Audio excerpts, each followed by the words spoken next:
Masala curry చూపిస్తాను. కావాల్సిన onions, టమాటా, పచ్చిమిర్చి, కారం, ఉప్పు, జీలకర్ర, పసుపు, శనగపప్పు, బెండకాయలు 1 ఇంచులో ఉన్న పొడుగు కట్ చేసుకోవాలండి. కట్టుకోండి. నెక్స్ట్ టమాటాలు, ఉల్లిపాయలు, పచ్చిమిర్చి కట్ చేసుకోవాలి. టమాటాలు ఉల్లిపాయలు మిక్సీ గ్రైండర్లో వేసుకోవాలి. మిక్సీ గ్రైండర్లో వేసుకొని మంచిగా పేస్ట్ లాగా చేసుకోవాలి. మెత్తగా పేస్ట్ లాగా చేసుకోవాలి. చూడండి, ఇలా చేసుకోవాలి.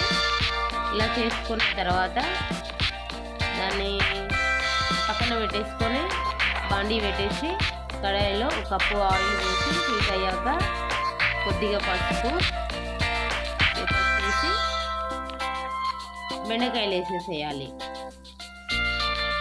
బెండకాయలు వేసి మంచిగా గోల్డెన్ బ్రౌన్ కలర్ రావాలండి. గోల్డెన్ బ్రౌన్ కలర్ వచ్చేలాగా వేయించుకోవాలి.